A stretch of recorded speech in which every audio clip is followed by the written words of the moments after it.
bienvenida a esta jornada muy especial en celebración de los 20 años del movimiento con la niñez y la juventud.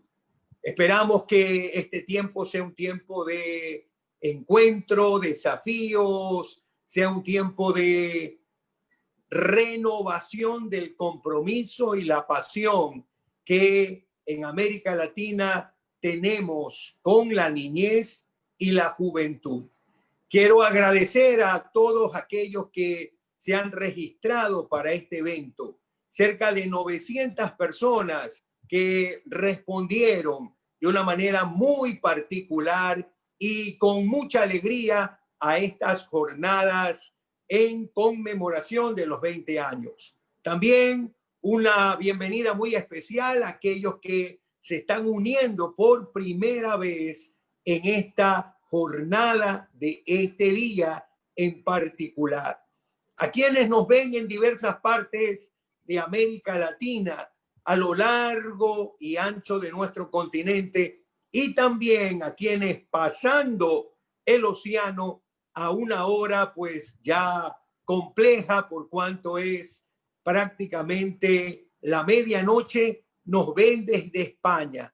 Celebramos con mucha gratitud el interés, el compromiso y el entusiasmo que también en España han tenido para acompañarnos en esta celebración por los 20 años del movimiento. A lo largo de cada una de estas jornadas se han estado compartiendo unas encuestas y ha sido de gran alegría ver la participación de muchos compartiendo, respondiendo, interactuando. Así que queremos también que al finalizar, cada uno de los que está ya conectados y aquellos que ustedes estén animando a conectarse, también puedan hacerlo.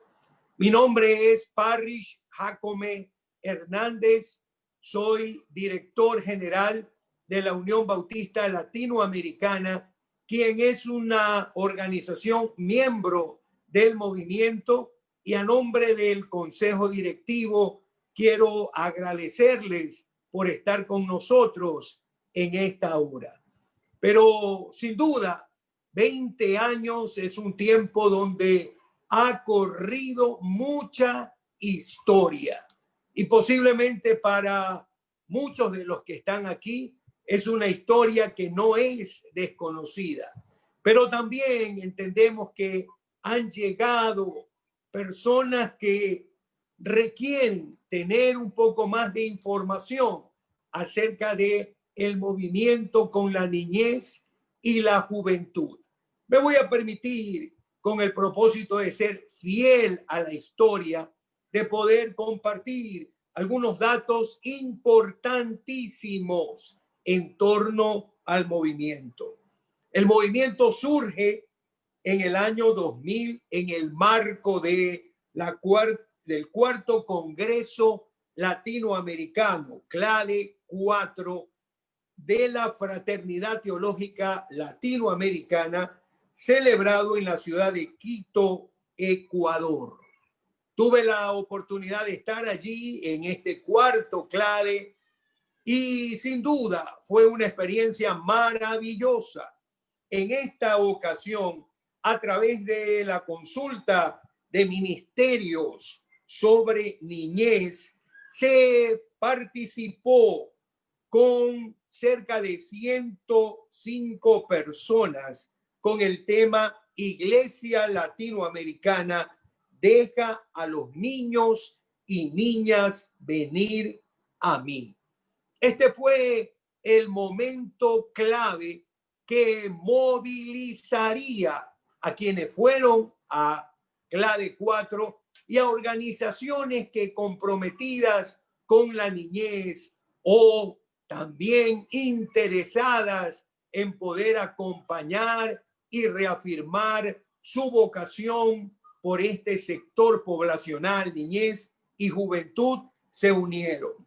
En la actualidad, el movimiento con la niñez y la juventud Está integrado por diversas organizaciones regionales, entre las cuales podemos mencionar a Compassion International, Claves, Juventud para Cristo, Viva de América Latina, Terfum, World Vision, Paz y Esperanza, Cristo para la Ciudad, Iglesia de Dios y la Unión Bautista Latinoamericana, UBLA. Estas organizaciones, sin duda, comparten un interés muy profundo y es allí donde entendemos el propósito de esta iniciativa. Y fundamentalmente lo que se busca es movilizar a las iglesias y a las instituciones cristianas en América Latina y el Caribe hacia un compromiso con el desarrollo y la protección integral de la niñez y la juventud. Todo esto en procura de una vida plena. Asimismo, tiene la visión de ser un interlocutor reconocido en la promoción del desarrollo integral de los niños, las niñas, los adolescentes y los jóvenes, donde estos sean participantes protagónicos. Nuestros ámbitos de servicio, aquellos ámbitos donde el movimiento está y quiere estar más presente, son las iglesias, las instituciones cristianas y la sociedad latinoamericana y caribeña. En su recorrido, el movimiento con la niñez y la juventud ha contribuido significativamente en el desarrollo de perspectivas bíblico-teológicas en clave de niñez mediante libros, manuales y documentos oficiales que reflejan nuestra historia y nuestro pensamiento.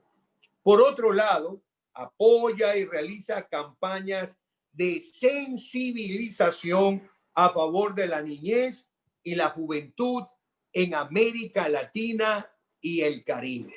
Un poco de historia, pero como decía nuestro querido amigo y teólogo latinoamericano Justo González, la historia tiene su historia.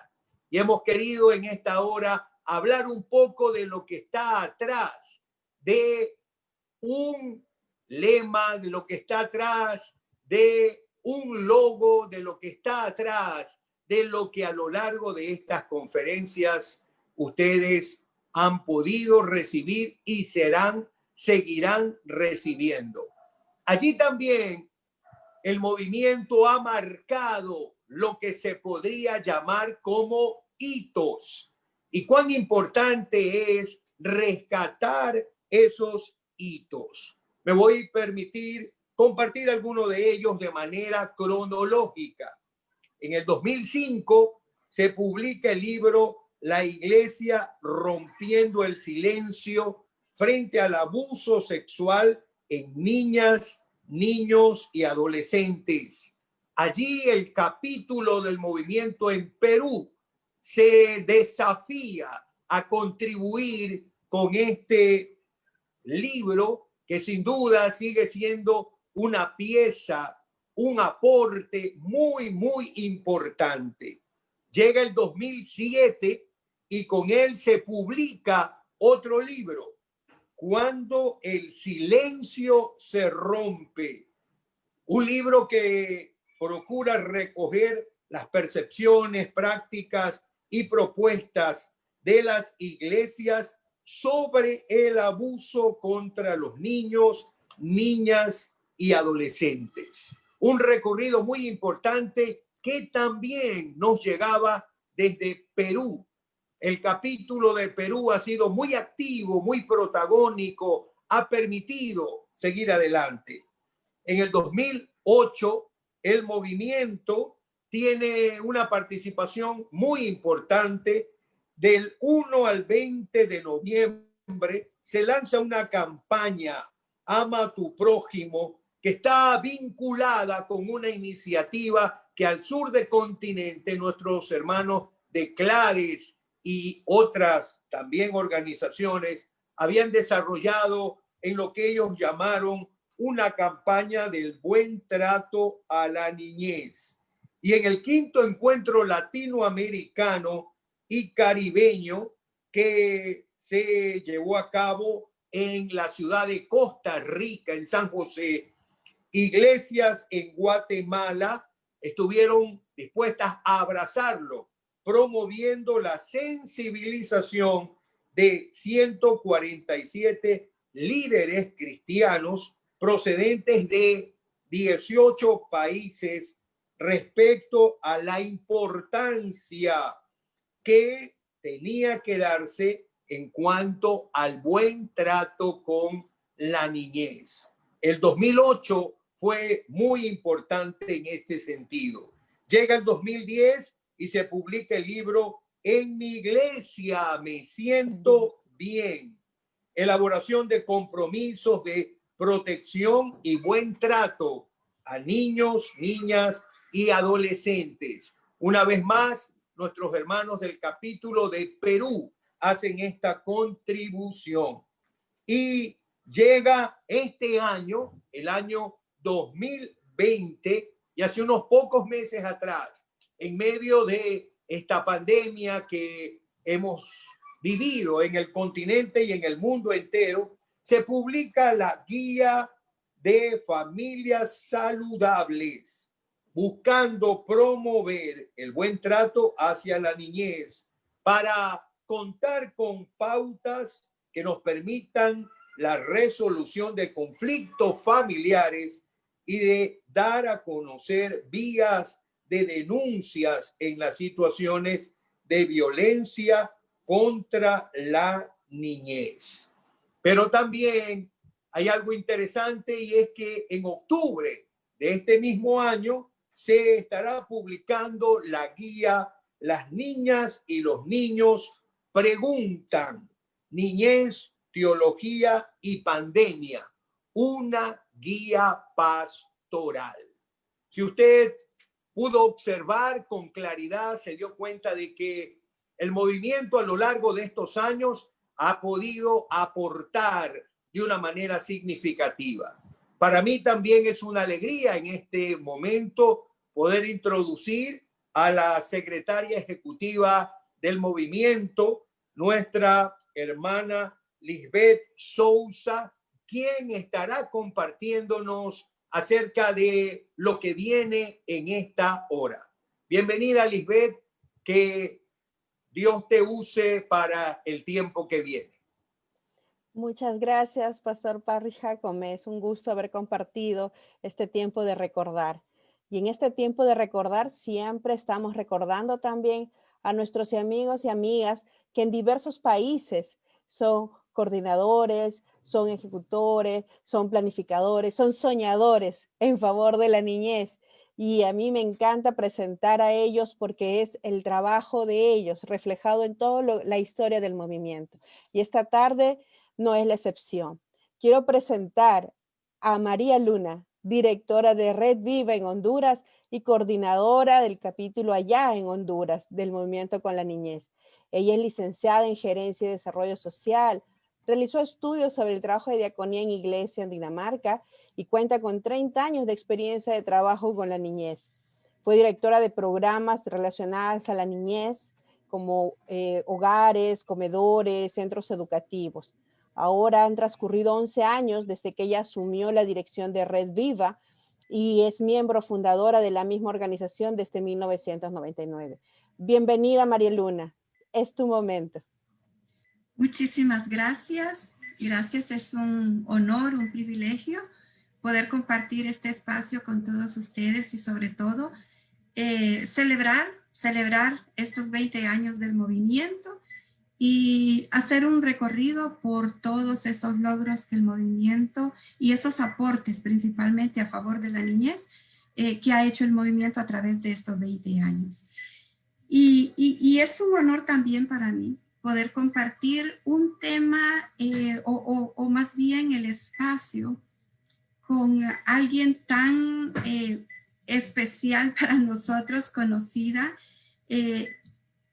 quien estará exponiendo un tema de muchísima relevancia, como es, me llamó tanto la atención el nombre de la conferencia, Niñez Violentada, ¿quién restaurará del daño que ha sufrido?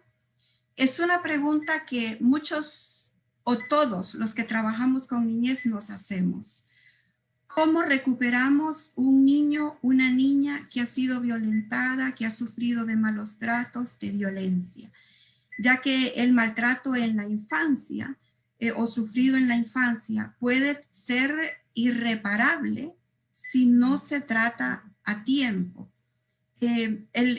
Hay muchos estudios que reflejan cómo el cerebro de un niño que ha sido o que está siendo sujeto de maltrato, de violencia, se mantiene en un estado de alerta y eso impide que este niño tenga más lugar en ese cerebro como para desarrollar la inventiva, ser creativo, reír, jugar, etcétera, memorizar. Entonces, creo que cada uno de nosotros o todos nosotros hemos tenido la experiencia de tratar con niños en esa situación que lo manifiestan, quizá no a través de su voz, pero a través de la conducta, esa conducta que les mantiene en alerta, agresivo, porque solamente hay espacio para sobrevivir, para defenderse, para protegerse. Entonces, en esta hora, tengo el privilegio de presentar a alguien que nos va a ayudar con una enorme experiencia y nos va a ayudar a dar respuesta. Porque muchas veces cuando estamos con ese tipo de niños que están fragmentados, pensamos, ¿cómo lo ayudamos? ¿Qué hacemos? Inmediatamente viene la respuesta a nuestro cerebro, a nuestra boca o el consejo de alguien más. Hay que llevarlo al psicólogo, hay que llevarlo al psiquiatra. Esta tarde vamos a aprender quizá otras maneras de cómo podemos sanar, de cómo podemos recuperar estos niños que han sufrido violencia o que están experimentando situaciones de vulneración. Y con mucho agrado les comento que ella es de nacionalidad uruguaya. Su nombre es Magdalena García y ella es doctora en medicina, pero también es especialista en psiquiatría pediátrica de la Universidad de la República Oriental del Uruguay. Es especialista en violencia intrafamiliar, en psicotraumatología, es perito judicial, terapeuta familiar sistémica, terapeuta y supervisora científica EMDR, cofundadora EMDR de Ayuda Humanitaria Uruguay. Integra desde hace 20 años el equipo interdisciplinario de Claves, trabajando en prevención de violencia hacia los niños, niñas y adolescentes y en la promoción del buen trato. Aporta desde la investigación en propuestas metodológicas y su diseño, y diseño de materiales, material didáctico, y también hace aportes desde la docencia, formando capacitadores, formando facilitadores, dictando talleres, seminarios, cursos de capacitación en la temática de buen trato y prevención de violencia hacia la niñez. Es conferencista a nivel nacional e internacional. En su práctica clínica asiste terapéuticamente y supervisa equipos de asistencia, tanto a nivel público como privado, a niños, niñas y sus familias que han sufrido violencia. Y también durante varios años fue una funcionaria muy importante. Se desempeñó en la Dirección de Salud Mental de la Administración de los Servicios de Salud en su país, Uruguay. Bienvenida, doctora Magdalena. Es un gusto tenerle con nosotros y es un privilegio compartir este espacio con usted. Muchísimas, pero muchísimas gracias. Para mí también es un privilegio estar acá en esta tarde para nosotros, casi noche, y muy emocionante ver cómo ingresaban compañeros en este camino, interesados por el trabajo con la niñez y la juventud. En este momento miro y hay 215 personas compartiendo este momento. Y eso me resulta muy motivador, porque cuando uno está desde hace tanto tiempo, y ahí, María Luna, tú lo sabes bien, porque hemos compartido instancias varias en distintos lugares de Centroamérica. Es tan importante sentir que uno no está solo, ¿no? Es lo primero en este desafío de proteger, de promover la vida plena en la infancia y la juventud. Así que un gusto para mí estar con ustedes.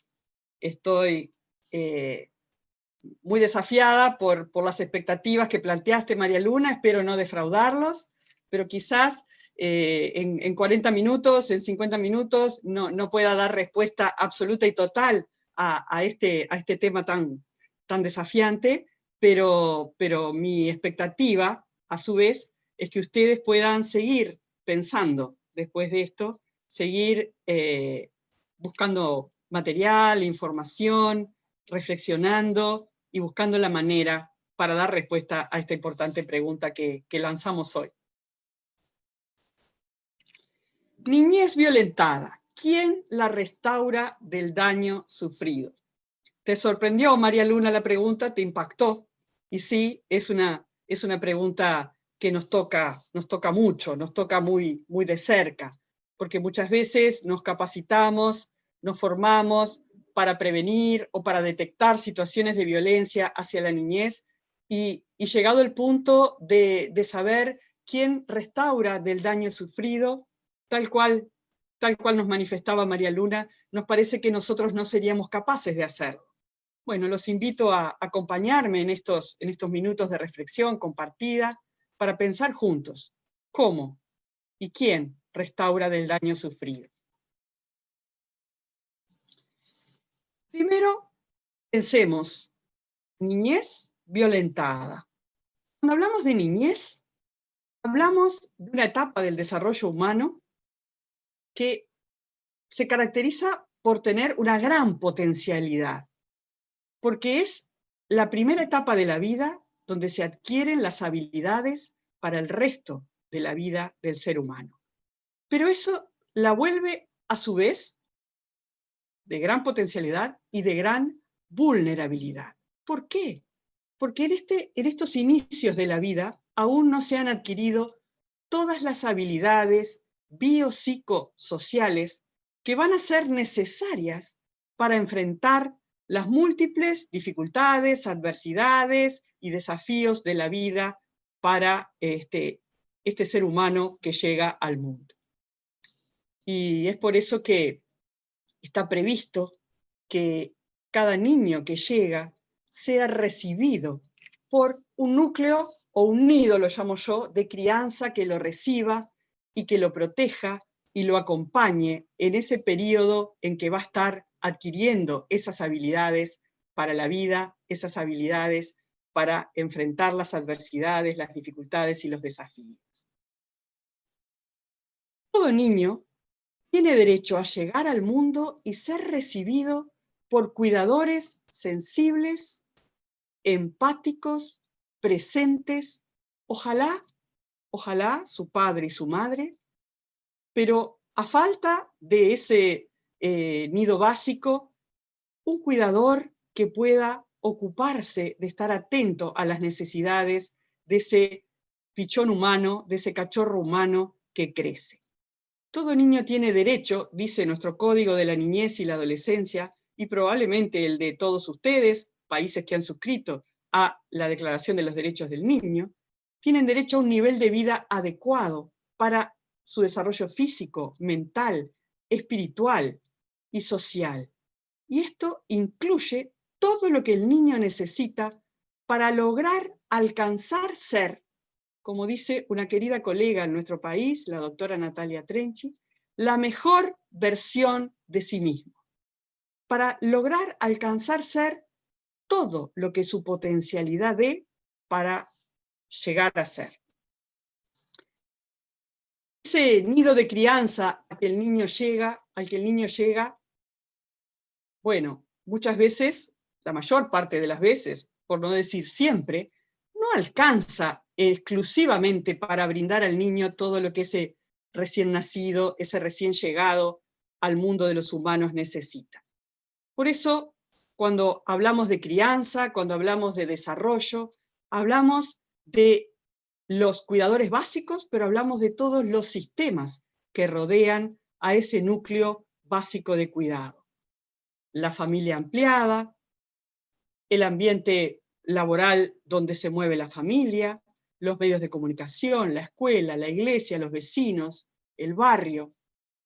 Y también hablamos, en este modelo multisistémico, del momento histórico en que a ese niño le toca llegar al mundo, en el contexto social al que llega, la cultura a la que pertenece, las leyes que rigen el país donde ese niño ha tenido la posibilidad de llegar, y todo eso tiene muchísimo que ver en la posibilidad que marca el derecho de llegar a desarrollarse plenamente como persona o no alcanzar esa mejor versión de sí mismo a la que estamos llamados a alcanzar.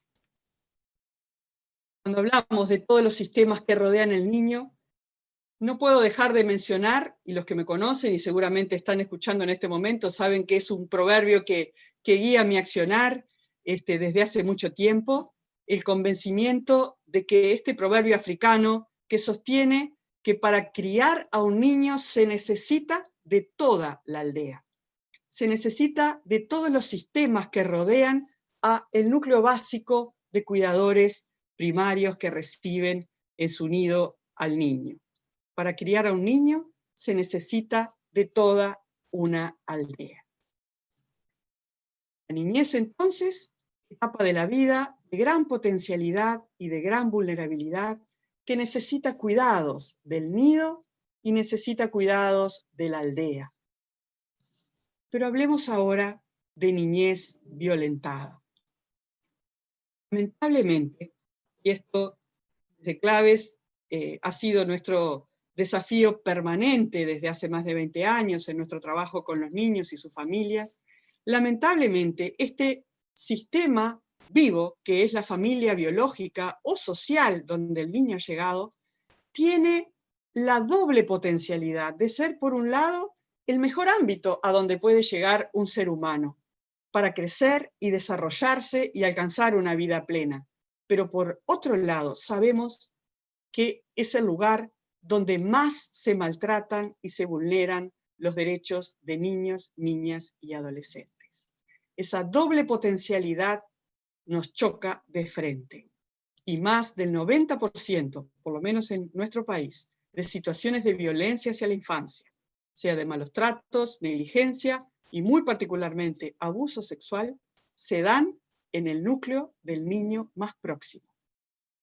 Han mencionado estos tiempos difíciles de pandemia, que han multiplicado las posibilidades de que esta potencialidad de daño se manifieste en esa convivencia forzosa dentro del núcleo familiar, sin otros actores, sin la aldea que pudiera estar incidiendo o mirando lo que está sucediendo cerca o próximo al niño que crece.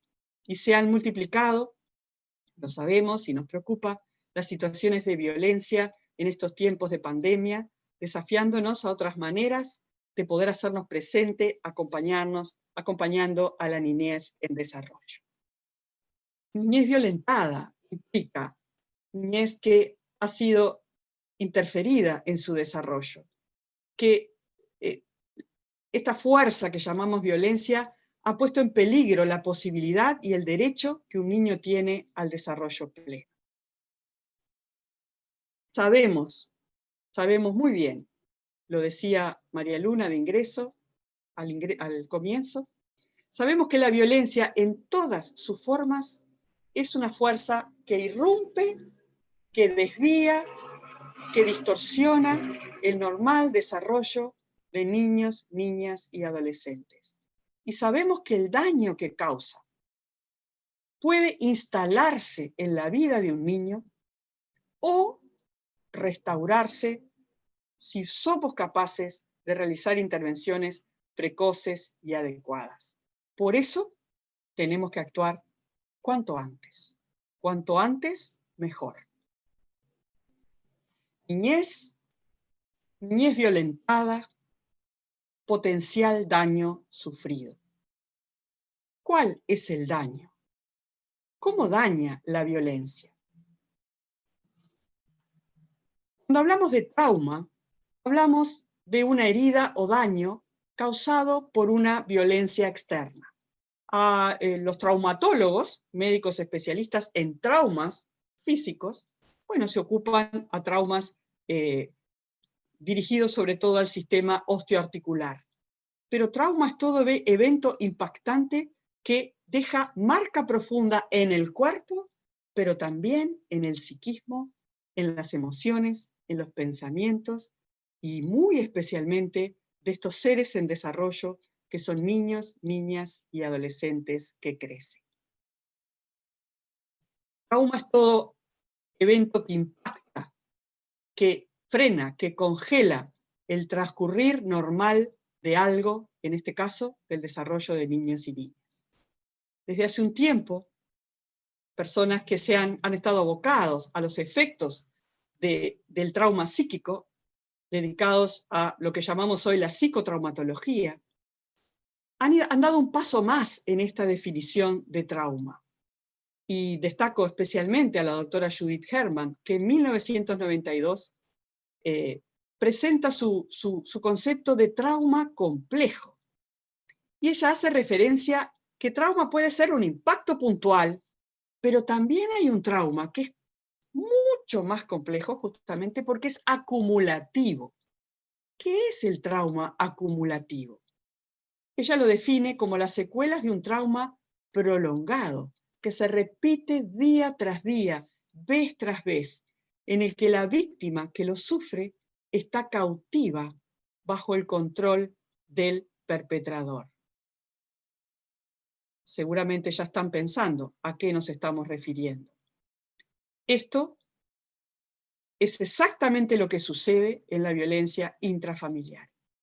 Muy especialmente también pasa con las personas adultas mayores, también pasa con las mujeres, pero muy especialmente con los niños, que han llegado al mundo a ese nido de crianza para ser cuidados y no pueden sobrevivir sin sus cuidadores. Están realmente a la merced de quienes tienen que cuidarlos. María Luna hacía referencia a los efectos del trauma, no lo mencionaste, María Luna, como trauma complejo, del trauma complejo o acumulativo, que en el proceso de crecimiento y desarrollo de un niño marcan su vida porque los exponen de manera sostenida en el tiempo a distintos tipos de adversidades que el denominador común es la desatención a las necesidades del niño, la falta de sensibilidad a lo que el niño necesita para crecer, para desarrollarse plenamente. Y desde hace un tiempo, sobre todo en los medios, como decimos, psicológicos, médicos psiquiátricos, estamos manejando un diagnóstico que, si bien no figura todavía en la nosografía, puede dar cuenta de los efectos de la violencia crónica en el desarrollo de niños y niñas. Y es un diagnóstico que nos ha servido clínicamente para entender toda esta multiplicidad de síntomas a que tú te referías, María Luna, de niños que muestran en todas las áreas de su desarrollo alteraciones. Por eso se ha denominado trastorno traumático del desarrollo. ¿Qué quiere decir esto? Niños que presentan síntomas que, de no haber tenido la posibilidad de vivir en el lugar donde les tocó, seguramente no los tendrían. Niños que presentan síntomas en todas las áreas de su desarrollo, porque están, como bien dijiste, María Luna, con la alarma prendida, con la alerta de sobrevivir encendida en forma permanente, porque viven bajo amenaza de ser dañados. Los seres humanos nacemos con un cerebro inmaduro y desorganizado. Las primeras neuronas que aparecen en la diferenciación celular tienen un largo camino por recorrer hasta que se organizan como redes, como sistemas que se van conectando unos con otros, dando posibilidad a ir adquiriendo esa madurez que el recién nacido no tiene al momento de su nacimiento.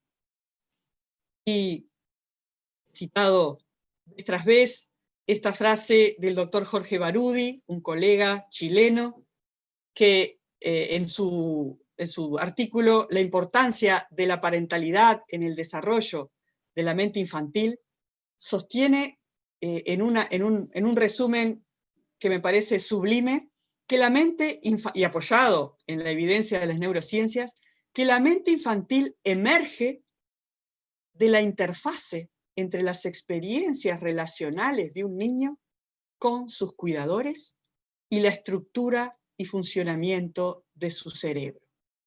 El cerebro de los niños llega a nuestras manos.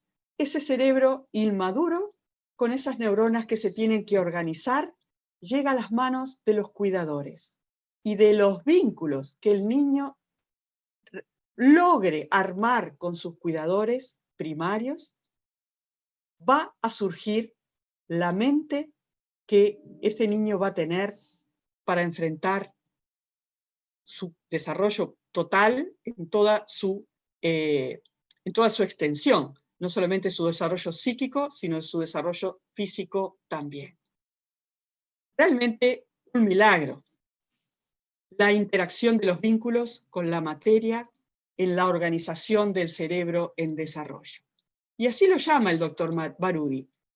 Para que este milagro sea posible, dice Barudi, necesitamos crecer en ambientes donde predominen las experiencias de buen trato.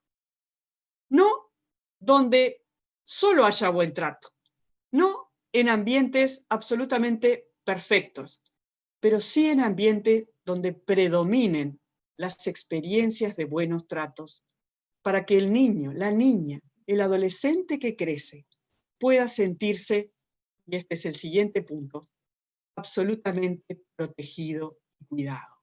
Pueda tener la certeza de la protección.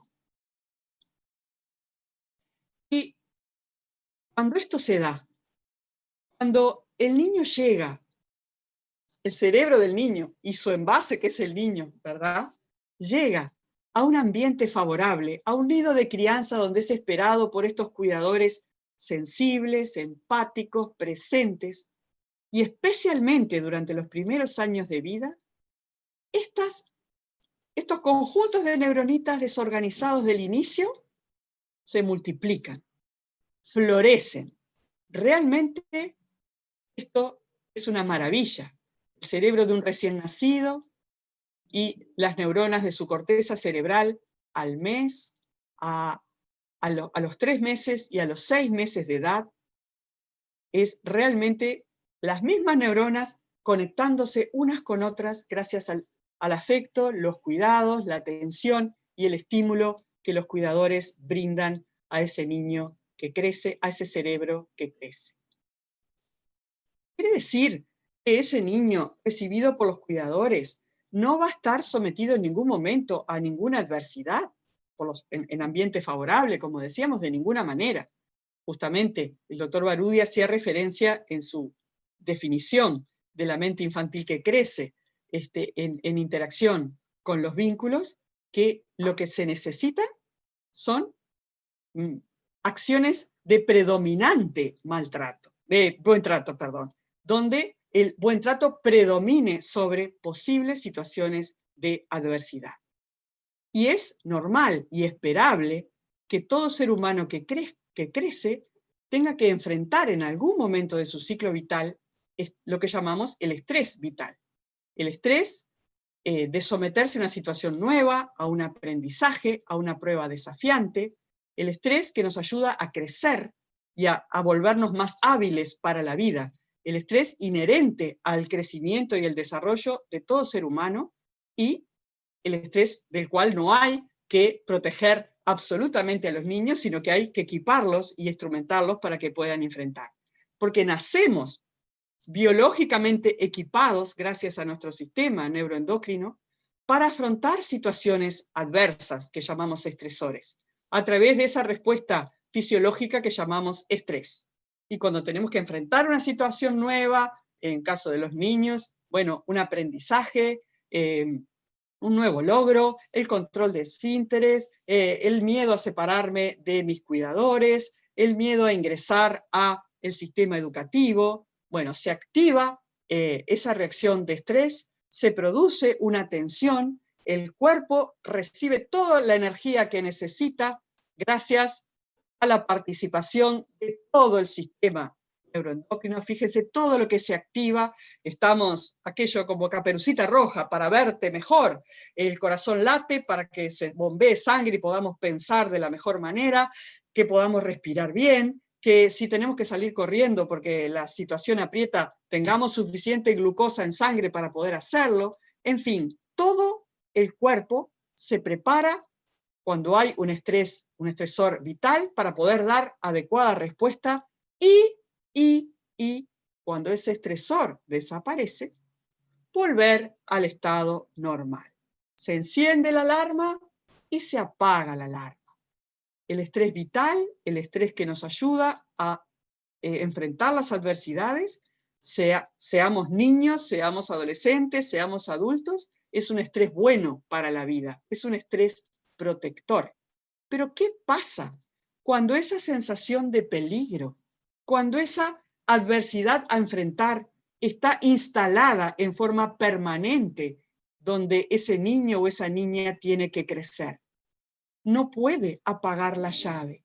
Y todo su sistema de ataque, de defensa, de enfrentamiento, permanece encendido. Y entonces nuestro sistema protector de estrés fisiológico deja de ser competente, deja de protegernos y comienza a dañarnos. Y el estrés bueno, el estrés vital, se transforma en estrés tóxico.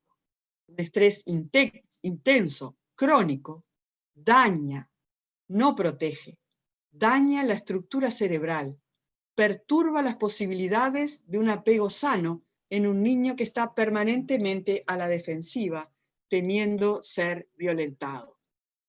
Se produce a nivel de todo el cuerpo una inundación de lo que llamamos hormonas del estrés, que repito, está muy bueno tenerlas cuando son para protegernos, pero cuando están en una cantidad exagerada o en un tiempo de permanencia exagerado, dañan neuronas de zonas vitales para el desarrollo, sobre todo una región muy importante del sistema cerebral, del sistema límbico, del cerebro emocional, que es el hipocampo, que es, yo lo llamo en una versión libre, como la alcancía de la memoria, el lugar donde guardamos las memorias, y bueno, las memorias traumáticas quedan imposibilitadas de ser guardadas adecuadamente. Se daña esa zona vital. Llamamos estrés tóxico, entonces, el que se produce cuando una situación estresora se mantiene en el tiempo o es de una magnitud mayor a la que podemos tolerar. Y entonces el estrés fisiológico, el estrés bueno, el estrés protector, se transforma en este estrés tóxico o disestrés y comienza a dañarnos. Y es esta la razón, esta inundación de hormonas del estrés en forma permanente, lo que causa toda la sintomatología a que hacía referencia en este diagnóstico, de niños, niñas y adolescentes con una multiplicidad de síntomas que no aprenden, que no controlan esfínteres, que no duermen, que no comen bien, que son agresivos, que atacan.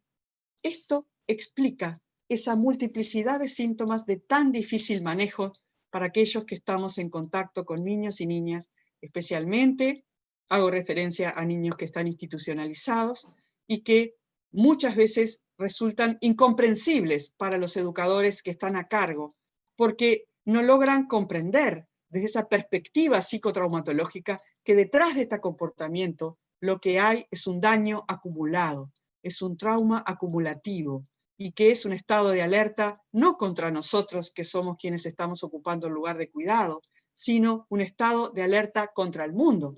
Cuando he sido dañado en forma permanente, la alarma queda encendida y me comporto como si estuviera bajo amenaza en forma permanente.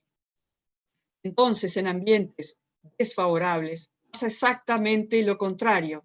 No florece el cerebro como veíamos que sucede cuando el niño recibe todo lo que necesita, nutrientes para su cuerpo, sus necesidades básicas satisfechas, sensibilidad a cada etapa del desarrollo, a lo que precisa en cada momento. Cuando un niño crece en un ambiente humano que no le proporciona los nutrientes que necesita, no solo de alimentarse, sino de afecto y protección, o lo somete a este estado de estrés crónico, de estrés sostenido, el cerebro del niño se desorganiza e incluso puede, en algunos sectores, y hay registros imagenológicos que lo prueban, provocar atrofia de áreas cerebrales y graves trastornos del funcionamiento de la mente infantil y por ende importantes en el futuro, en la vida adulta y en la parentalidad que vayan a ejercer estos niños y niñas que han sufrido este ambiente desfavorable. Y esto es así aún desde antes de nacer. Recientemente en nuestro país tuvimos hace unos meses una secuencia de situaciones de niños que presenciaron violencia intrafamiliar, violencia hacia sus cuidadores, especialmente hacia la madre, violencia de género, que terminó con la muerte de la madre, de las madres, varias situaciones en presencia de los niños. Y en una entrevista periodística que me hicieron, me preguntaban desde cuándo el niño puede darse cuenta de que hay violencia. Aún desde adentro del útero materno, porque cuando una mujer es violentada y lleva un niño dentro, los ríos de cortisol y adrenalina que esa madre segrega bajo la situación de violencia llegan ya in útero a ese niño que está creciendo en ella. Y entonces ese niño ya nace con la alarma prendida. Ni siquiera tiene que esperar a nacer para llegar al nido de crianza y vivir la adversidad. La está viviendo desde antes de nacer. Y es un gran desafío la protección también de los niños que están siendo gestados, de los niños que aún no han nacido y que están viviendo en situaciones que están generando ya antes de nacer estrés tóxico en sus vidas. Crecer bajo estrés tóxico, y no quiero ser alarmista, simplemente quiero que tengamos conciencia real del daño que causa la violencia y que sepamos que realmente urge intervenir cuanto antes, ¿no? Crecer bajo estrés tóxico, y esto es como un resumen de varias investigaciones con mucha evidencia, causa mucho daño en el cerebro en desarrollo. 8% menos del volumen cerebral. Amígdala, no la de la garganta, sino la del cerebro, la que se enciende con el peligro, hipertrofiada, aumenta de tamaño por estar tanto tiempo encendida. El hipocampo, alcancía de la memoria, disminuye. La corteza prefrontal, sede del razonamiento, se afina y perdemos la capacidad de razonar y tomar decisiones, pudiendo haber tenido o teniendo la posibilidad de tener una inteligencia normal. El cuerpo calloso que comunica los dos hemisferios disminuye. Y esto está directamente vinculado al inicio temprano de la violencia ejercida y a su duración. Por eso es tan importante poder intervenir para poder frenar esta situación y, como voy a decir, porque no es todo tan dramático, para poder revertir, ojalá revertir esta situación. La alteración en la organización y el desarrollo de la corteza prefrontal, del cerebro pensante, el lóbulo frontal, es el cerebro del cerebro. La corteza cerebral es la que comanda todo el resto del cerebro. La alteración en la organización de la corteza prefrontal es la responsable de que el niño presente, entre muchas otras cosas, como decíamos, entre todos estos síntomas, pero para poder tomar conciencia de cuáles son, dificultades para calmarse, respondiendo a lo que los adultos solicitan, porque ha perdido la confianza en los adultos, porque no se siente seguro, porque se siente permanentemente amenazado. Alteración en la capacidad de pensar. Funciona solamente en modo sobrevivencia. Dificultad para participar en las relaciones interpersonales con otros niños y con otros adultos que le ofrecen cuidado y que muchas veces no entienden por qué el niño no lo puede aceptar, porque está en alerta, porque está a la defensiva. Tendencia a pasar al acto con mucho menor capacidad de frustración, con mucho miedo, con mucha ansiedad, que nos resulta desde afuera irracionales. Antes que nos angustiemos o que nos sintamos impotentes, tenemos una buena noticia. Niñez violentada, daño, violencia que daña el cerebro en desarrollo, marcando dificultades para alcanzar esa vida plena que deseamos para todo niño y que tiene derecho a tener desde el momento en que es concebido. Pero hay una buena noticia. El daño no es inamovible. Los niños vienen provistos con una enorme plasticidad cerebral y una enorme plasticidad en todo su cuerpo, ¿verdad? Se caen, se levantan. Está previsto que durante esta etapa de gran vulnerabilidad haya errores y aciertos y que haya posibilidad de reparar, de restaurar. Pero resulta imprescindible actuar cuanto antes. Entonces sí, niñez violentada, daño y hay posibilidad de restauración. Pero nos surge abordar.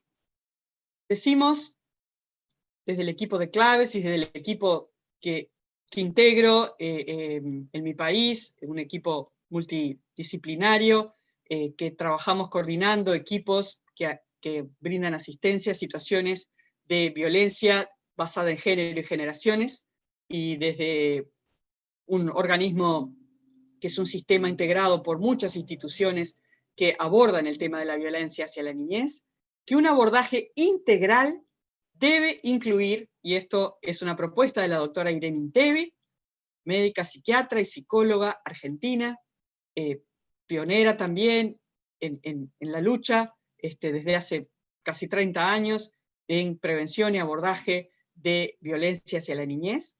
Ella sostiene que, y nosotros lo acompañamos y lo tomamos, que un abordaje sistémico que incluya todos los sistemas que rodean al niño, no solamente la persona del niño y su núcleo de cuidados, sino la comunidad y el momento histórico donde vive, debe tener en cuenta la prevención y todo lo que se puede hacer para evitar que la violencia tenga lugar, pero si tiene lugar, debe abocarse con todas sus fuerzas a detectar oportunamente las situaciones de violencia y cortar la violencia, interviniendo adecuadamente, y después debe reparar el daño. A veces nos quedamos como a mitad de camino. Prevenimos, bueno, y desde Claves ese ha sido también un poco nuestro camino, ¿verdad? Iniciamos hace más de 20 años el camino de prevenir, dar herramientas para desarrollar factores de prevención, y después nos fuimos impulsados a anticipar todavía más, y no solamente prevenir la violencia, sino trabajar, por favor, en promover el buen trato para que la violencia no tenga lugar, y también dar herramientas para detectar y también para poder intervenir. Y bueno, además de todo eso, es imprescindible reparar del daño causado, cuanto antes mejor, y también poder dar seguimiento y acompañamiento a ese niño, a esa niña, a ese adolescente que ha sido violentado. Cuando hablamos de restaurar, me gusta mucho lo que dice el diccionario, dice restaurar es recobrar, es recuperar. ¿Qué? Recuperar la vida, recuperar, me encantó lo que dijiste, María Luna, la capacidad de ese cerebro de poder hacer todo lo que un cerebro de niño tiene que hacer, de llenarse de cosas de niños, recuperar la posibilidad de hacerlo, poner nuevamente en su primitivo estado, en el estado de la niñez tutti potenti, de la niñez que tiene toda esa potencialidad de llegar a ser la mejor versión de sí misma. Restaurar implica conocer los efectos del trauma, que es lo que acabamos de hacer hace unos minutos. Si tomamos conciencia del daño que causa la violencia, entonces nos vamos a remangar rápidamente para poder poner manos a la obra en la restauración. Interrumpir la violencia y restaurar del trauma causado por ella.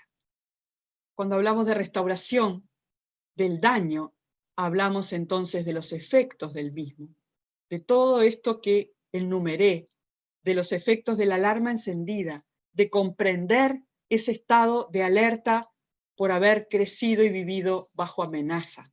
Y entonces conocer a ese niño y hacer una restauración a medida de lo que ese niño necesita, poniendo al niño en el centro de todas las acciones, pero sin dejar de considerar a los demás ámbitos, el sistema familiar, el sistema educativo, la iglesia, las instituciones todas que participan en el cuidado de la niñez.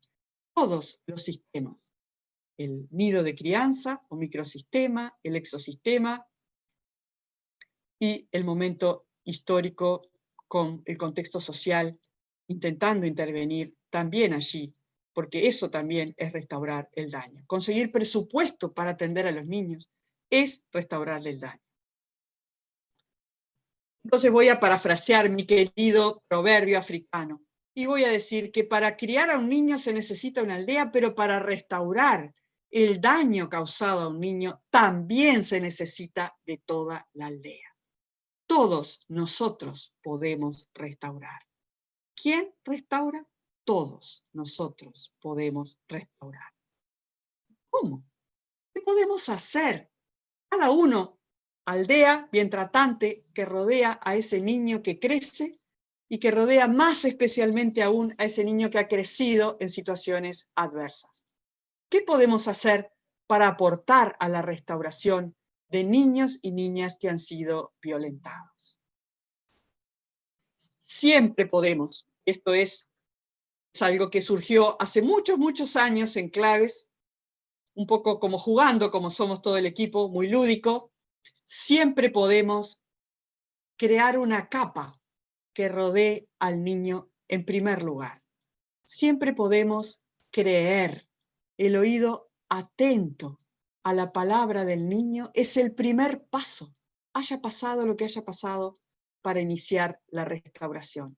Cuando escucho a un niño y le creo, cuando conozco a un niño y me busca en la confianza que le genero, y eso es un enorme privilegio, y me refiere estar siendo violentado, sea maltrato físico, sea abuso sexual, sea cuidados negligentes, y le creo, el camino de la restauración ya se inició, porque la mayor parte de las veces el daño causado mayor es que cuando el niño logra dar cuenta de lo que le sucede, no es creído. Y entonces, además de estar a la merced de quien lo maltrata, encuentra que no tiene a nadie por fuera para tomarse a cambio del cuidador que no tiene cuidado sobre él. Apoyar ya es restaurar. te voy a acompañar en esto. Proteger, interrumpir el daño es comenzar a restaurar y acompañar durante todo el proceso. Y las primeras letras forman entonces la palabra capa. Envolver al niño en una capa, hacerlo sentir protegido y fuerte, asegurarle que vamos a estar a su lado. Eso es el primer paso y todos, cada uno de nosotros lo podemos hacer. Siempre, y todos y cada uno, estemos en el lugar donde estemos, podemos bien tratar y ser modelos de buen trato para niños y niñas. Podemos mostrarles una forma adecuada de vincularnos unos con otros, que muchos niños no han conocido nunca en su vida. Podemos crear espacios seguros. Y me encantó la carátula del libro. Mi iglesia es un lugar seguro para crecer. Puedo recurrir allí. Es un lugar a donde puedo ir y sé que hay un lugar para mí. Y sé que están esperándome. Y sé que soy importante. En ese contexto de seguridad, es altamente probable que el daño sufrido pueda revertirse. Generar un vínculo confiado y estable. Lo más grave que sucede en el maltrato, y muy particularmente en el abuso sexual, es la traición al vínculo que el niño viene biológicamente determinado para hacer y formar con su cuidador. No le queda otra que entregarse a las manos de su cuidador, y ese cuidador traiciona su confianza. El niño no tiene otra alternativa, especialmente en los primeros años de vida. Está en las manos de quien lo ha recibido en el mundo. Y si hay un otro en la aldea, bien tratante, que pueda acompañar y generar un vínculo confiado con el niño, el camino de la restauración está iniciado ya. Permitir la expresión de las emociones, promover el desarrollo de fortalezas, es algo que todos nosotros podemos hacer, sin duda alguna. Después hablamos, sin duda también, de restauraciones más específicas. Cuando hablamos, decías María Luna, que lo vea un psiquiatra, que lo vea un psicólogo, una cosa no quita la otra, ¿eh? Todos hacemos nuestra parte, todos hacemos nuestra parte. Pero, ¿qué puede hacer un psicólogo? ¿Qué puede hacer el equipo de salud mental, en la restauración del daño de un niño? Puede intervenir junto con toda la comunidad, porque solo tampoco resulta. Eligiendo modelos psicoterapéuticos enfocados en el trauma, modelos que sirvan para procesar las memorias traumáticas y que sean aplicables desde edades tempranas en los niños. Este abordaje psicoterapéutico específico enfocado en el trauma es de elección para poder restaurar el daño causado por la violencia. Cuando hablamos de restauración, también hablamos de los medios educativos. Hablamos de los CAIF en mi país, en los clubes de niños, en las escuelas dominicales, de los lugares de catequesis, de los lugares de los scouts, de los lugares donde los niños tienen actividades de carácter educativo, donde se pueden desplegar estrategias de prevención. Y acá hay una frase de una de nuestras canciones: este cuerpo es mío, lo quiero y lo cuido. Promover una adecuada educación de la sexualidad, promover una adecuada autoestima, promover las capacidades de enfrentar situaciones de cada niño, de cada niña, enseñarles acerca de las redes sociales de apoyo a las que pueden recurrir. Todo eso es intervenir en restauración, desarrollar fortalezas y prevenir nuevas situaciones de violencia. Trabajar en restauración, también desde lo social y desde lo socioeducativo, es fortalecer las competencias parentales de padres, de madres, de cuidadores, que puedan a su vez fortalecer a niños para poder enfrentar situaciones difíciles y para poder recuperarse cuando han sufrido violencia. Promover estilos de crianza bien tratantes es el punto número 0 para proteger a los niños de la violencia. Estamos restaurando del daño antes que el daño tenga lugar. promoviendo estilos de crianza y puesta de límites no violentos hacia niños, niñas y adolescentes, es restaurar del daño de la violencia también. También tenemos en nuestros equipos personas que trabajan a nivel de las instituciones de justicia. Restaurar el daño es trabajar en procesos de justicia que sean amigables para con los niños y sus familias. Muchas veces tememos procedimientos porque tememos revictimizar a niños que sean sometidos a procesos no amigables y que, como suele sucedernos, no solamente no los ayuden a restaurarse, sino que los dañen más. Podemos desde ahí también intervenir en la restauración y ojalá que muchos estudiantes de derecho, muchos abogados, jueces, fiscales se formen cada vez más en conocimiento de realmente los efectos de la violencia, del daño que causa en los niños en desarrollo, para poder actuar de una mejor manera, más prestamente, más amigablemente. Por lo menos en nuestro país queda un largo camino por recorrer y sé que en los hermanos de Latinoamérica sucede en muchos lados de la misma manera. Pero siempre que hablamos de restauración, eso también podemos, absolutamente todos nosotros, toda la aldea que rodea a ese niño que ha sufrido daño, estemos donde estemos, podemos sostener la esperanza de que hay posibilidad de restauración. Porque la mirada esperanzadora que ponemos en los niños, de por sí ya restaura. Porque ponemos en ellos la fuerza, la fe, la convicción de que van a poder superar la adversidad y que vamos a ser tomados de su mano quienes vamos a acompañar este proceso. Quiero terminar con una frase de un gran luchador por los derechos humanos, hombres, mujeres, niños y niñas, Elder Cámara, embanderado de la esperanza.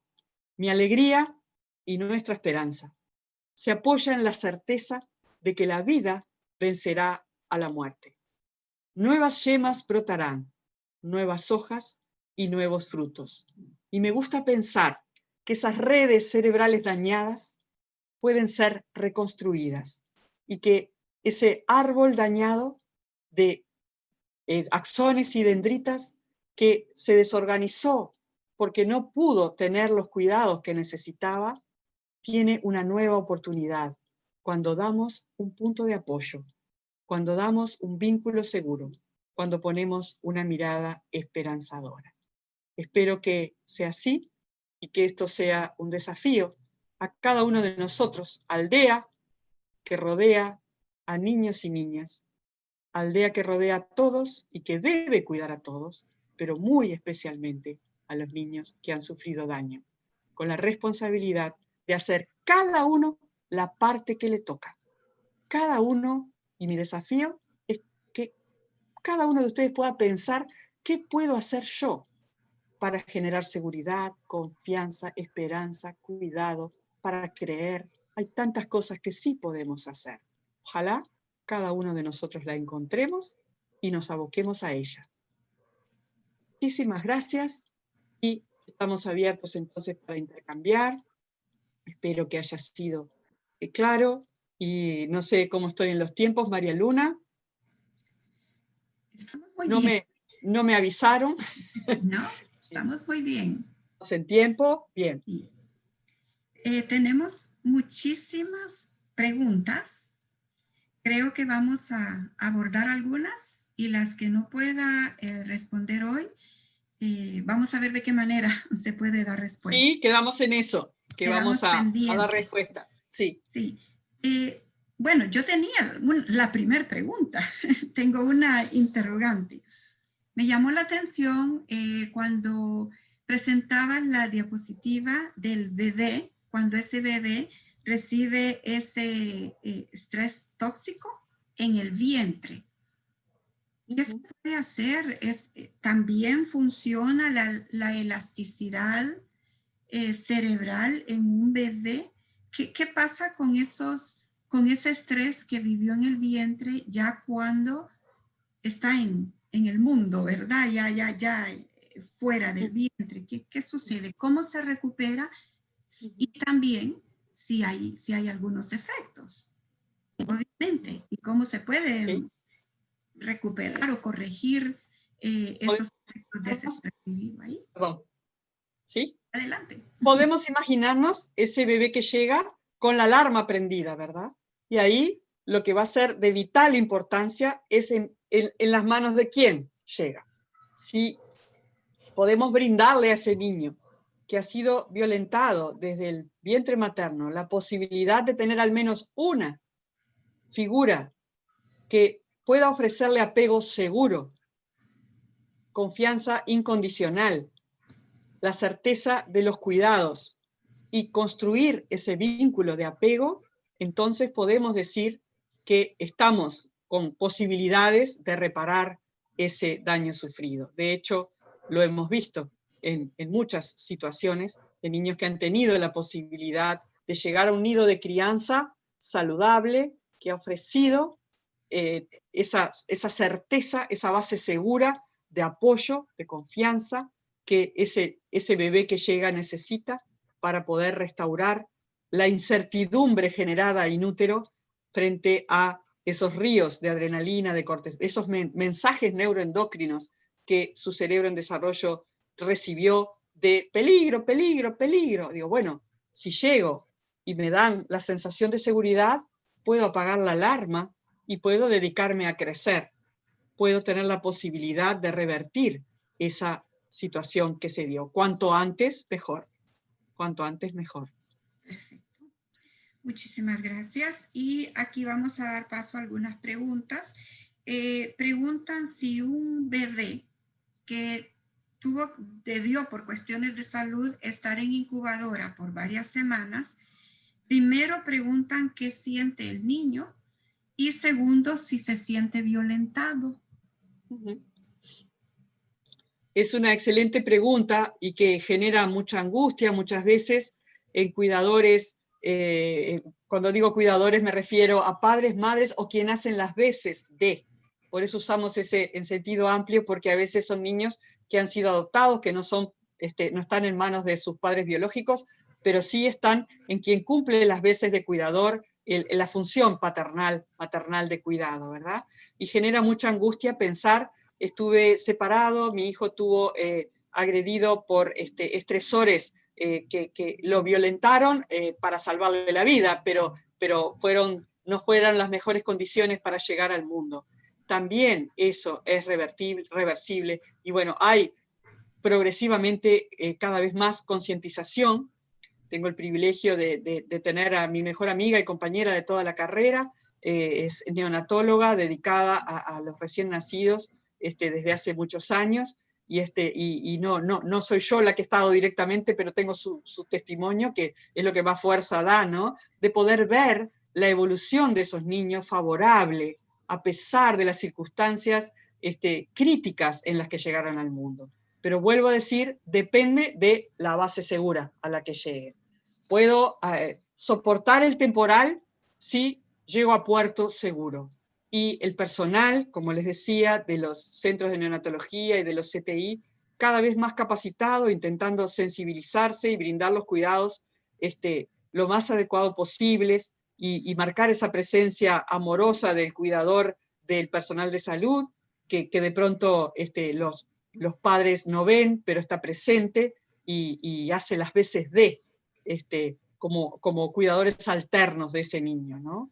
Entonces, bueno, depende de eso, pero hay expectativas de recuperación y de no secuela, ¿no? Y bueno, si la hubiera, estos recuerdos corporales de situaciones, memorias muy primarias, de situaciones que se han vivido en los primeros meses de vida, que bueno, que surgen en algún momento como sintomatología. Lo importante es tener en cuenta, saber lo que esto pasó y tratarlo, ¿verdad? Y se recupera, teniendo conciencia de que eso existió, no negándolo, ¿no?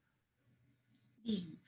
Tenemos aquí otra pregunta interesante que, bueno, todas están interesantísimas, pero esta pregunta si hay algún trauma o sufre un trauma en los niños que nacen mediante cesárea.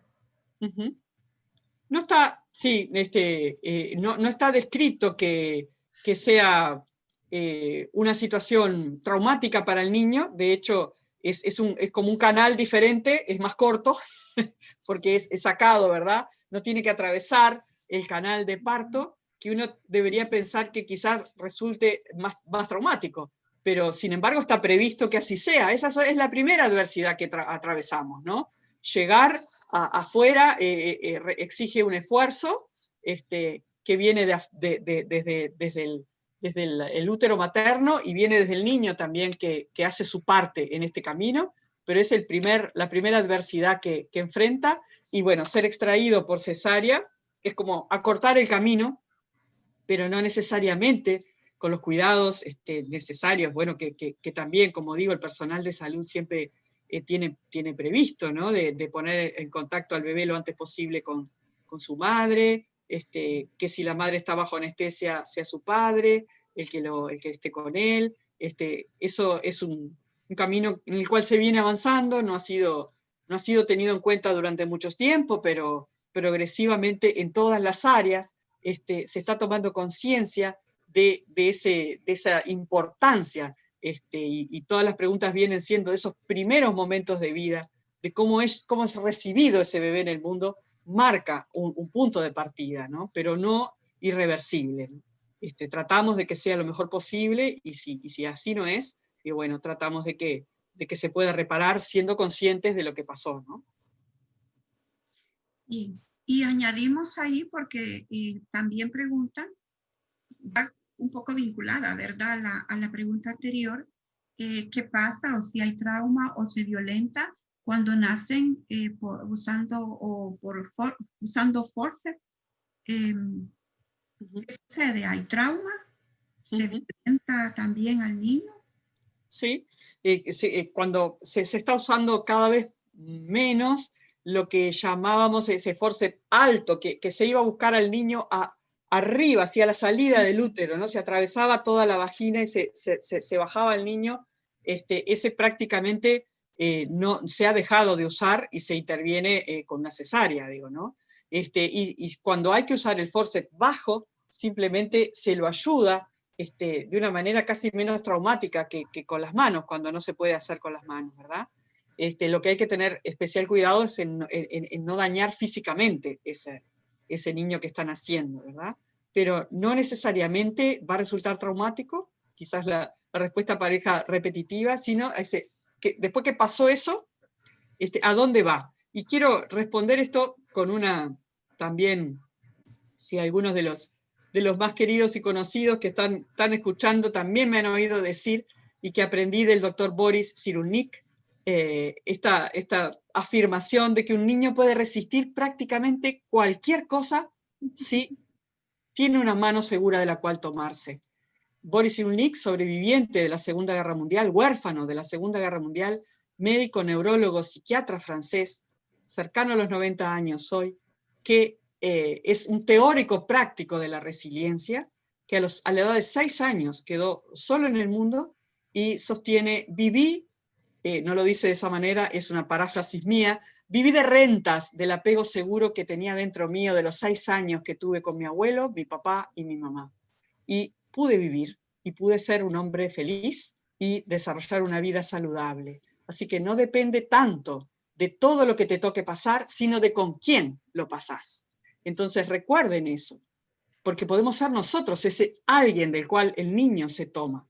Y puede vivir, lo hemos visto, acá no sé cuántos hermanos de Ecuador están presentes, los queridos hermanos de Ecuador que sufrieron aparte de todo lo de la pandemia de ahora, pero el terremoto tan terrible, y yo viendo imágenes, ver cómo conmovedoramente niños que ayudaban en ese momento, y niños que iban a la escuela de la mano de su mamá, de su papá, de su abuelo, retomando la vida, y era algo así como decir, bueno, si yo estoy contigo, se puede venir el mundo abajo, pero yo estoy bien. No me va a afectar el terremoto, me va a afectar que tú estés mal. Y eso es algo que es protector del niño en toda su etapa del desarrollo. Le pueden pasar muchas cosas, pero no importa tanto lo que le pase, sino de quién se va a tomar para salir de lo que le pase. No sé si se entiende, conceptualmente creo que es eso lo que nos tiene que acompañar, ¿no? Que el trauma mayor para un niño es lo que le pasa a su cuidador de referencia, a su figura confiable. El trauma mayor, que esa figura confiable no esté, ese es el trauma mayor. Y si está, bueno, que lo cuide, ¿no? Que lo cuide. Hay una pregunta interesante aquí. Mencioné, todas son interesantes, pero esta es por el contexto que estamos viviendo. Dice, gracias por toda la información proporcionada, y pregunta, ¿el estrés ejercido por las clases virtuales en el actual sistema de educación en adolescentes podría traer situaciones irreversibles en el desarrollo, en el crecimiento? Sinceramente creo que no, y bueno, estamos justamente, ¿no?, transitando un momento que, pensando en los sistemas, ¿no?, porque veníamos hablando del nido de crianza del niño, de la comunidad que lo rodea, la aldea y el mundo. Bueno, en este momento el nido de crianza, la comunidad y el mundo están absolutamente bajo una situación de estrés sostenido, ¿verdad? De estrés sostenido que nos viene teniendo más o menos en vilo según el lugar donde estemos, pero todos sufrimos por los otros, porque digo, somos parte del mismo gran planeta, ¿verdad? Y vuelve a ser válido esta afirmación de Boris Cyrulnik, que lo que estamos haciendo en este momento no es tanto lo que nos va a afectar, por más que nos estrese, sino de qué manera nuestros cuidadores están acompañándonos en eso. Por eso me pareció también de vital importancia esas publicaciones de apoyo a la familia. ¿Cómo podemos ser un sostén firme cuando todo parece temblar, ¿verdad? Cuando todo está en riesgo. Entonces, la pregunta es muy válida, la vivimos en nuestro país también, niños escolares y liceales que a través de las pantallas están teniendo su clase, algunos que se sienten más estresados por esta situación, que no saben hasta cuándo va a ser, que se sienten muy descolocados, pero bueno, el poder acompañarlos, el poder estar presentes y dándoles seguridad en esta nueva normalidad, que esto funciona así, es lo que atenúa la posibilidad de daño, ¿verdad? Y da posibilidades de adaptación y de enfrentamiento y de desarrollo de nuevas habilidades que no teníamos hasta ahora. Muchas gracias. Doctora, ese es un tema muy importante. Sé que tenemos gente de México, ¿verdad? Dentro del asistente, de los participantes, y he estado teniendo noticias, conociendo que muchos niños en México ya tienen una estadística un poco elevada de niños escolares que se están suicidando, y algunas investigaciones reflejan que uno es por el maltrato, la violencia sufrida, violencia intrafamiliar, y el otro es justamente por esa carga académica que ellos ya no pueden manejar. Entonces es muy importante su respuesta. Creo que en todo el continente los niños y los adolescentes están experimentando ese tipo de presión. Sí. Así que esperamos que sea tomada en cuenta sus consideraciones y sus consejos. El intento de autoeliminación en niños es una de las cosas más tristes que nos puede suceder a toda la aldea, ¿no? Pero muy particularmente a los que estamos, se supone que al cuidado de la vida, y desde siempre mi mayor preocupación con esta temática como psiquiatra, ¿verdad?, es la convicción de que detrás de un niño o niña que comete un intento de autoeliminación, la mayor parte de las veces hay violencia, de algún tipo. Prácticamente me animaría a decir siempre hay violencia. Abuso, maltrato, y en este caso estas situaciones de malos tratos, de exigencias exageradas para su capacidad y su nivel de desarrollo y sus posibilidades, ¿verdad?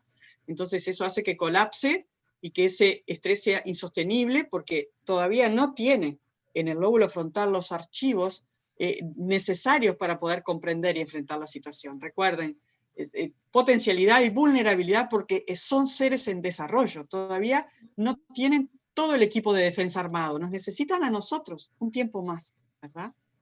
Pero lo que más he insistido y sigo insistiendo cada vez que tengo que enfrentar esta temática o preguntas al respecto es que la mejor manera de paliar los intentos de autoeliminación, los suicidios en la infancia y la adolescencia, es trabajar en el amor por la vida, trabajar en el valor de la vida. Y muchas veces, bueno, tú mencionaste, trabajando en gestión en mi país, en lo que tiene que ver con gestión en salud mental, la pregunta de por qué no hay más psiquiatras trabajando acá y allá, y hay tantos intentos de autoeliminación, y mi respuesta es, ojalá tener 100 psiquiatras por persona cambiara, que hubiera intentos de autoeliminación.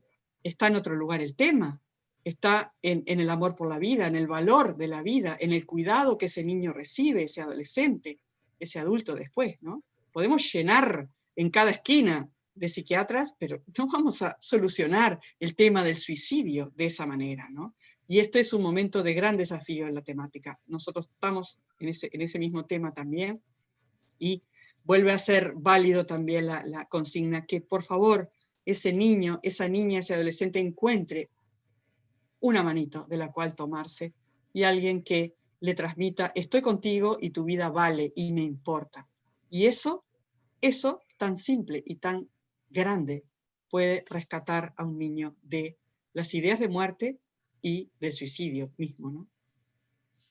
Y en este momento de pandemia, que nos preocupa tanto por la cantidad de niños y niñas que están quedando huérfanos y que están perdiendo también ese ser tan amado y tan representativo como son los abuelos, creo que es muy importante lo que acabas de mencionar, que tengan ese adulto que los tome de la mano, que los lleve, que los consuele, que les acompañe en todo ese dolor y ese proceso, porque esa es una situación real que están viviendo alrededor del mundo. Vemos el ejemplo en España, cuántos niños que su abuelito o su abuelita los llevaba a la guardería, a la escuela, ya no están, porque murieron, fallecieron, y en América Latina estamos viviendo la misma situación. Entonces, es importantísimo para poner en práctica en este momento, ser empáticos, y a veces es posible que no sean niños ni de nuestra misma familia, pero somos de la aldea. Claro, la aldea. Me encanta, ¿verdad? La aldea tiene que estar ahí presente. Sí, Sí, hay otra pregunta que me parece que deberíamos, ya el tiempo se nos está agotando. Sin embargo, hay una pregunta que me llama mucho la atención y dice, ¿la iglesia con su modelo pastoral cree que ha contribuido con un estrés tóxico? Bueno, según, sí, en algunas circunstancias, y creo que ese es un enorme desafío también, ¿no? Trabajar en las concepciones que tenemos como iglesia acerca de lo que es la protección, el cuidado, la autoridad y cómo ejercerla, ¿verdad? Sí, en algunas circunstancias, lamentablemente sí. Nadie está libre y, como dice la doctora Irene Intevi, la violencia, y especialmente ella hacía referencia al abuso sexual, pasa hasta en las mejores familias. Una vez fui invitada a participar en una reunión de mujeres para hablar justamente de prevención de violencia, de género particularmente, ¿no? Pero de violencia intrafamiliar, donde hay niños, el cuidado, los límites con buen trato, sin malos tratos físicos. Y cuando me presentaron, la persona que me presentó, con mucho cariño y con mucha convicción, ¿no? Me presentó diciendo, bueno, que como algo así como que yo venía a hablar de algo para que supieran, digo, no porque estuviera pasando, ¿no? En ninguna de las casas de esas mujeres que estaban allí. Cosa que me apresuré a revertir rápidamente, justamente diciendo, y puede estar pasando en cualquiera de las casas de cualquiera de ustedes.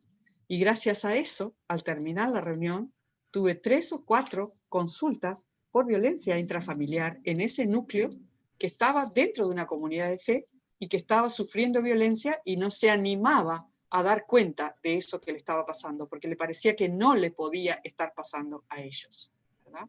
Y nuestros niños y nuestras niñas en las comunidades de fe también están en riesgo de situaciones de maltrato y de abuso si no les damos, no es el caso de Juntos por la Niñez, justamente que ha pregonado, y nosotros desde Claves también, el protagonismo de niños y niñas, que la voz sea oída, que los derechos sean respetados y que no sean sometidos a la voluntad de adultos a los que siempre se les da la razón, incuestionablemente. Eso los vuelve presa fácil del abuso en primer lugar. Porque si a mí me enseñan que este adulto, nada más que por ser adulto, siempre tiene la razón, y ese adulto me dice o me invita a algo y me dice que eso está bien, yo voy a ir como un corderito, ¿no? Y eso no puede sucedernos delante de nuestros ojos, como sucede.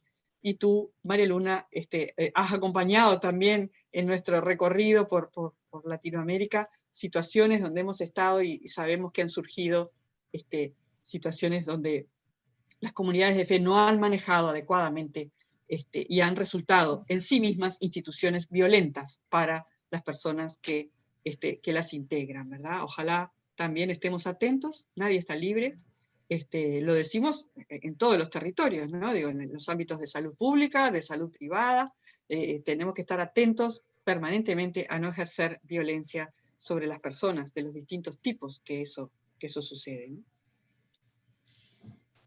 Muchísimas gracias. Hemos abordado solamente algunas preguntas que nos llegaron aquí en la plataforma de Zoom. Por Facebook hay otras preguntas. No sé cómo vamos a hacer para que puedan tener una respuesta. Sin embargo, creo que la exposición ha sido muy amplia y dos aspectos muy importantes. Todo es tan interesante, tan importante lo que nos ha compartido. Sin embargo, yo me quedo con dos cosas para mí, ¿verdad? Y quisiera invitar a cada uno que también tomaran algo muy específico de la conferencia. Lo primero es que los niños se pueden recuperar. Esa elasticidad del cerebro permite que cualquier daño sea reparable. Dos, lo que menciona el doctor Boris, ¿verdad? El poder tomarse de la mano de alguien y todos estamos en una aldea y todos somos responsables de sostener la mano de los niños de nuestra aldea y hasta un poco más allá, ¿verdad? Así que felicito al movimiento por estas iniciativas, por Claves que luchamos incansablemente por eso. Y doctora Magdalena, muchísimas gracias. Un gusto, muchas gracias. Tenemos muchos agradecimientos. En las redes hay muchos agradecimientos que no los podemos leer, ¿verdad, Lisbeth? Sí, déjeme sumarme a ese agradecimiento rápidamente. Gracias, doctora Magdalena García, por su contribución a favor de la niñez, brindando alternativas para su restauración. De verdad, muchas gracias, doctora. Gracias, es la manifestación en una imagen de las personas que le han venido siguiendo durante muchos años y seguramente ha sido de mucha bendición, como lo ha sido para mí. Muchas gracias. María Luna, por favor. Gracias, doctora Magdalena. También a ti, María Luna, gracias. Gracias porque durante el tiempo y el transcurrir del movimiento, desde donde has estado y el rol que has cumplido, has estado presta al servicio a favor de la niñez y la juventud. Muchas gracias. También quiero agradecer a don Parrish que nos ha acompañado esta tarde, dando la bienvenida a él como miembro del Consejo Directivo. Gracias por su servicio, don Parrish, desde donde usted se encuentra, desde el liderazgo que usted desempeña siempre en favor de la niñez y la juventud durante estos 20 años. Muchas gracias. Por favor, a nuestros amigos y amigas, quiero recordarles que tenemos, justo la doctora estaba hablando de una acción concreta, ¿verdad? Creo que una acción concreta, Clave, es lo que nos ha estado compartiendo. La campaña de un trato por el buen trato que estamos celebrando este mes.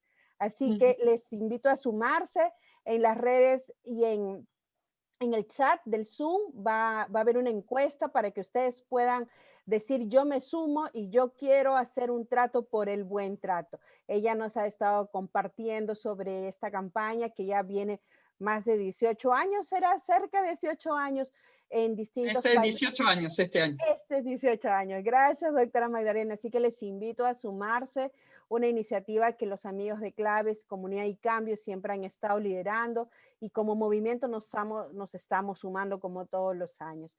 Muchas gracias. Por favor, amigos, amigas, participantes, les recuerdo que el siguiente encuentro está imperdible, como les prometí que acaba de terminar. Participación y protagonismo de la niñez, formas auténticas. Yo creo que está ya con el título y los expositores, esto está tremendo.